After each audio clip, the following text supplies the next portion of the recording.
और बंगाल के जलपाईगुड़ी में मूर्ति विसर्जन के दौरान नदी में डूबने से 7 लोगों की मौत हो गई। दिल्ली के गांधीनगर कपड़ा मार्केट में लगी भीषण आग। दशहरा उत्सव के दौरान कहां पर हुए बड़े हादसे और साउथ के सुपरस्टार प्रभास ने कहां पर किया रावण दहन। राज्यों से जुड़ी सभी बड़ी खबरों के लिए देखते हैं राज्य टॉप नाउ।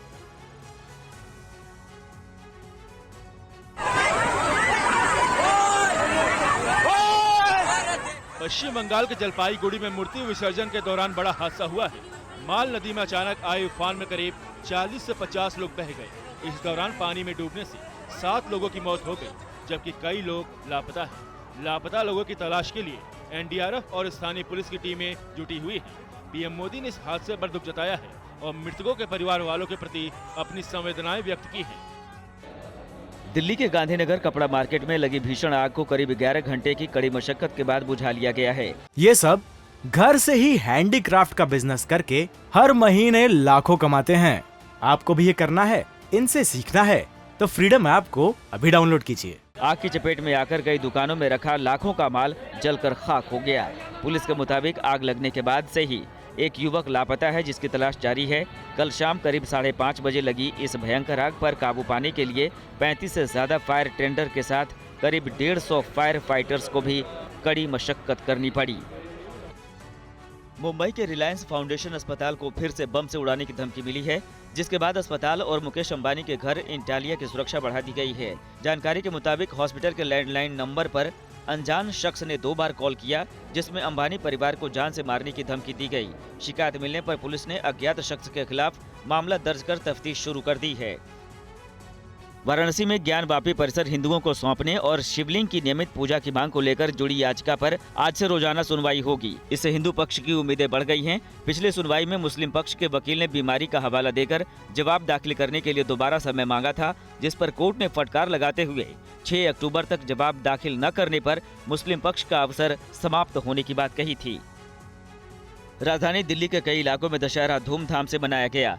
इस दौरान शानदार आतिशबाजी का नजारा भी देखने को मिला। लाल किला ग्राउंड में दशहरे के मौके पर इस बार साउथ के सुपरस्टार प्रभास पहुंचे। उन्हें देखने के लिए भारी जनसैलाब उमड़ा। मंच पर स्वागत के कुछ देर बाद प्रभास हाथ में धनुष लेकर स्टेज पर नजर आए। इसके बाद उन्होंने तीर चलाकर रावण को आग के हवाले कर दिया।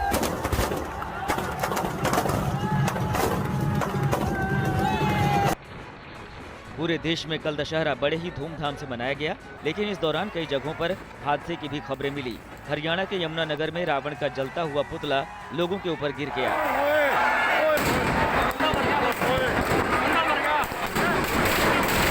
दरअसल रावण दहन के ठीक बाद कुछ लोग लकड़ी उठाने के लिए जैसे ही रावण के पुतले की तरफ दौड़े, वैसे ही आग से लिपटा पुतला लोगों के ऊपर गिर गया। इस हादसे में कई लोगों को मामूली रूप से चोटें आई हैं। यूपी के मुजफ्फरनगर में रावण दहन के दौरान हैरान करने वाली तस्वीर सामने आई। यहाँ रावण के पुतले जलाए गए। रॉकेट अचानक लोगों की तरफ फायर होने लगे। मंजर ऐसा हो गया कि मानो कोई जंग शुरू हो गई हो और एक सेना दूसरी सेना के ऊपर विध्वंसक रॉकेट से हमले कर रही हो। लेकिन मुजफ्फरनगर में रावण के पुतले से हो रही रॉकेट फायरिंग के बीच यहाँ भगदड़ मच गई। हालांकि पुलिस प्रशासन ने बड़ी ही तेजी से हालात पर काबू पा लिया। देश भर में दशहरा महोत्सव के बीच रावण की अनोखी एंट्री के 2 वीडियो सोशल मीडिया पर तेजी से वायरल हैं। ये दोनों वीडियो यूपी के बाराबंकी और सहारनपुर के बताए जाते हैं। बाराबंकी में रावण लग्जरी कार में सवार होकर पहुंचा, तो वहीं सहारनपुर में सीएम योगी आदित्यनाथ की बुलडोजर कार्रवाई का असर इस दशहरे पर भी देखने को मिला। यहाँ भगवान राम से युद्ध करने के लिए रावण रथ के बजाय बुलडोजर पर सवार होकर पहुंचा।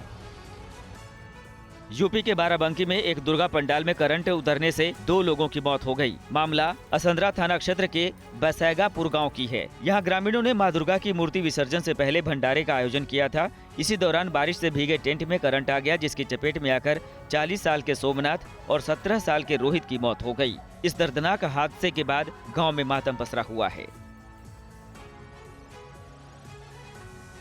ये सब घर से ही हैंडीक्राफ्ट का बिजनेस करके हर महीने लाखों कमाते हैं। आपको भी ये करना है, इनसे सीखना है तो फ्रीडम ऐप को अभी डाउनलोड कीजिए।